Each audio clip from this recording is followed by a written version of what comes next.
What's going on, guys? CultOfMush back at it with my top 10 upcoming PC RPGs. RPGs are actually my favorite genre of games, so I was really excited to do this video, so let's get right into this with number 10. Number 10 might surprise some of you guys, but it's Tom Clancy's The Division. I know a lot of you guys expected this to be a lot higher, but honestly, I'm not as excited for this game as I once was when it was originally announced. There's the obvious graphical downgrade that I think everybody knows about, and the fact that it was originally supposed to come out in 2014, then it got delayed to 2015, and now it got delayed to March of 2016. I just don't know what to think about this game. The game has a lot of promise, but when a game suffers through many delays, bad things typically happen. I'm still holding out hope for Tom Clancy's The Division, though. Originally, it wasn't even gonna come out on PC, and then us PC gamers bitched enough. Then Ubisoft said, we'll bring it to PC, and that's another thing. It is being developed by Ubisoft, who are very hit or miss on the PC. So, Tom Clancy's The Division, it's a game I'm very skeptical of, but at the same time, I'm very excited as well. Number 9 is the Banner Saga 2. The original Banner Saga was one of my favorite indie games of all time. It was developed of a studio comprised of people that formerly worked at BioWare. BioWare, the guys that do Mass Effect and Dragon Age. And the Banner Saga is just a game with a gorgeous art style. It's an art style you typically don't see in games these days. And it's got a great soundtrack as well. It was actually funded via Kickstarter. I'm not all into Kickstarter, but I will give Kickstarter its due for bringing out games like the Banner Saga. It was fantastic. And I'm really excited for the Banner Saga 2. It's scheduled for release in 2015, so we will probably see it soon. If you guys haven't played the original Banner Saga, definitely check it out. It's a very unique game. Number 8 is Kingdom Come Deliverance. This is a game I've started to talk about recently, and it's picked up a lot of steam over the last 6 months or so. This is being developed by Warhorse Studio, and this is an open-world RPG set in the 15th century medieval kingdom of Bohemia. It has a focus on historically accurate and realistic content. The graphics are gorgeous running on the CryEngine, and it's just got a really good setting for the game. I'm really excited for the game, and in early 2016, Warhorse Studios is bringing Kingdom Come Deliverance to Steam Early Access, and then it will come out later in 2016. I'm very excited for this game, and I think a lot of people are starting to get excited for this game, and I think as we get closer to the release date, it's gonna pick up a lot of steam. And I think this is just the kind of game all of us PC gamers like. It's a very good game to look at, and it's a huge game with a lot of different content, and a lot of places to explore, and a really great setting, like I said, so I'm really excited for Kingdom Come Deliverance. Number 7 is Mount and Blade 2 Bannerlord. Yeah, finally a sequel to Mount and Blade, and this one is actually a prequel to Mount and Blade Warband. Mount and Blade is one of the most popular PC exclusive series, and I'm so excited for Mount and Blade 2. This game just looks better in every way than the original. It's an action RPG with that same kind of medieval setting that's in Kingdom Come Deliverance. We haven't seen a lot of Mount and Blade 2 Bannerlord, but if it's anything like the original, and by the little bit that we have seen, it looks much better than the original,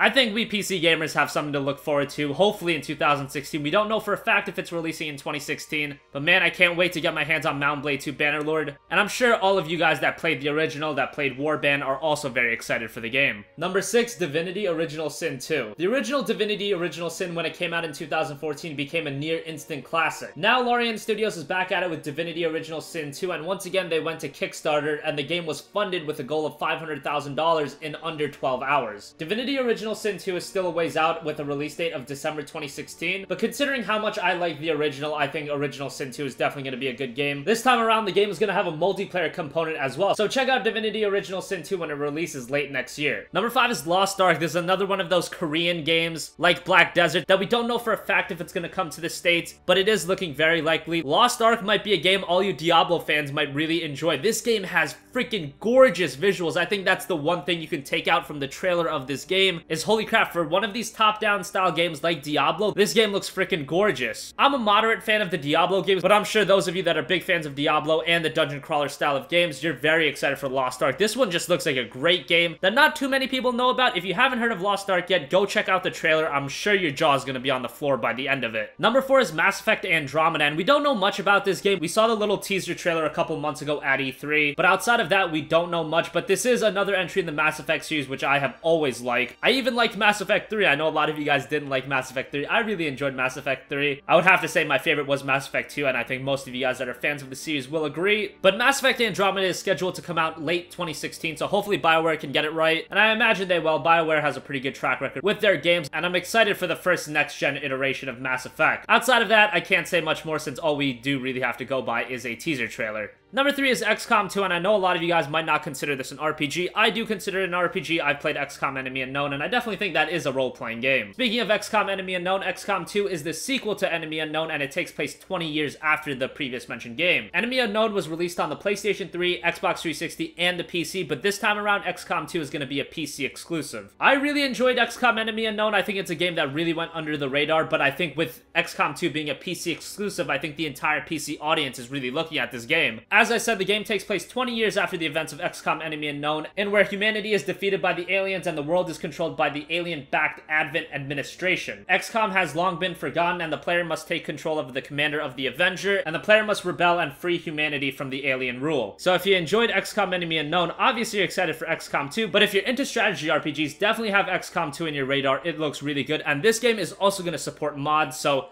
free endless content is always nice. And XCOM has always had a really good multiplayer component as well, and XCOM 2 is going to replicate that as well. And XCOM 2 will have a one-on-one multiplayer mode, so that should be really fun as well. Number 2 might piss some people off. It's Deus Ex Mankind Divided, and I know a lot of people have been hating on this game due to the pre-order bonuses. But even with that, I'm still super excited for this game. Deus Ex Human Revolution is one of my favorite RPGs on PC. I really enjoyed that game, and Deus Ex Mankind Divided is a sequel to that game. You definitely want to play Human Revolution before you play Mankind Divided, and you should play Human Revolution anyway. It was freaking fantastic. Mankind Divided is developed by Eidos Montreal, and it's scheduled to release on February 23rd, but obviously, as some of you guys know, if enough people pre-order it, the game's release date is going to get pushed ahead to February 19th. I'm not a big fan of the pre-order bullshit, but still, it's Deus Ex Mankind Divided. It's the sequel to one of my favorite games of all time. I'm super stoked for this game. It's set 2 years after Human Revolution. You once again play as Adam Jensen, who I think is a great main character, and we only have a few months to go, and if you do want to play the game 4 days early, maybe you should pre-order it. I'm not gonna, since I don't support that kind of bullshit, but hey, I think Deus Ex is the game that kind of has that name value, that it's gonna beat those pre-order tiers pretty easily. And finally, number 1 has to be Star Citizen. Now, yes, this is an RPG, but this is also an open world game. This is a first-person shooter. This is a space sim.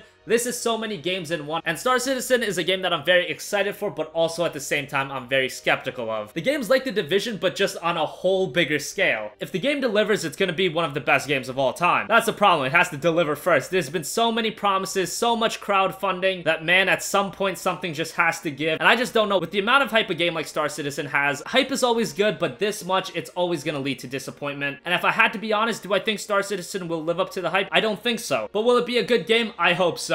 But it's still a game that has an immense amount of potential, and let's be honest, any game that has over $80 million worth of crowdfunding should have an immense amount of potential. We're probably not going to see this game until 2017, so we still got a long ways away from Star Citizen. I'd rather them take their time than release a broken product, so I'll wait as long as I have to for Star Citizen. I understand why the game is taking a lot of time to develop. I mean, $80 million just doesn't turn into a AAA title overnight, so I'll give Star Citizen a pass on that. It's a game I'm looking forward to, but at the same time, very, very skeptical of. So thanks for watching this video, guys. Let me know what RPGs you're looking forward to on PC. Let me know if I missed the game, if you think a game is too low, if you think a game is too high, if you think Star Citizen is overrated, if you think The Division is underrated. Let me know in the comment section down below, and as always, guys, have a great day, and I'll catch you guys in the next one. Peace out.